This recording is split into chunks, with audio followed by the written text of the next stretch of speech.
Well, good afternoon, everyone. Please be seated. Please, please. It is indeed an honor and privilege to welcome America's finest here to the White House this afternoon. Now, it won't take long. I know you guys are in the middle of lunch, and I hope you guys are enjoying your hot dogs and chips and drinks. Uh, this is something that we started doing every year for our men and women in the armed forces and veterans. We appreciate all that you've done. And as far as service is concerned, I never had a chance to serve in the military.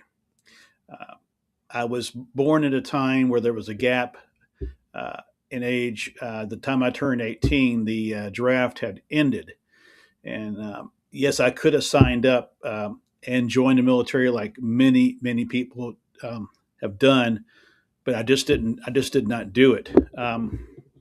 And but there's not a day that does not go by that I don't think the men and women in the armed forces for what they do for our nation today and what they've done in the past.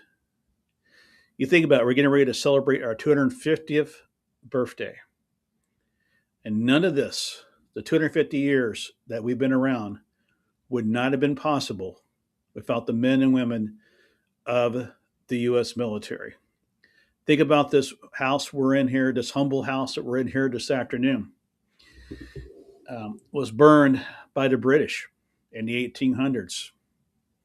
And we defended it best we could, but none of this would have been possible without the military. And so it goes without saying that I appreciate all that you've done in the past and all that some of our soldiers here active duty here today.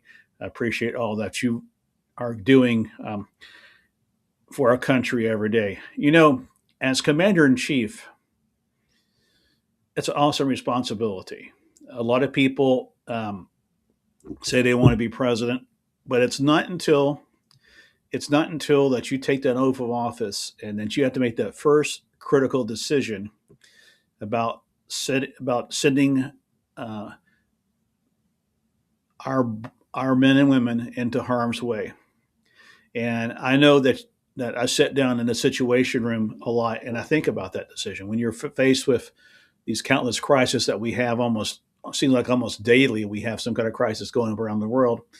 Not every one of them has to have military action, but those that do, you think about it. Am I making the right decision? Because I'm sending um, our young men and women oftentimes into harm's way, and so that weighs with you. Even though I did not serve in the military, it still weighs with me every time I make that decision. Um, as far as military history, um, my family has been in the military. My dad served in the U.S. Navy.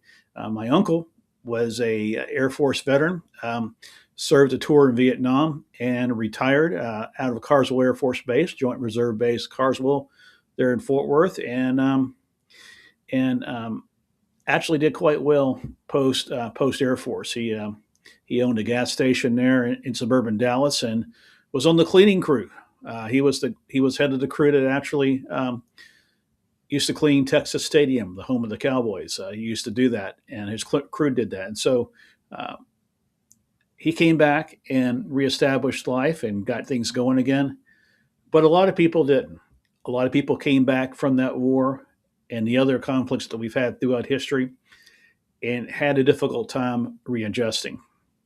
I want you to know that this administration, and I'm not going to put politics into this today, this is not a day for this, but this administration is 100% behind you. We will do whatever it takes to ensure our men and women who served our country in the past and present and the future get the veterans help, get the veterans the medical help they need, and everything they need to make sure that they once they leave military service and post military service that they have the help they so desperately sometimes need. But I just want to come by and again thank you guys so much for your service. I talked to a gentleman this morning Arlington, and actually said that he was drafted, and the time he got processed when he was in basic training and the Vietnam War ended.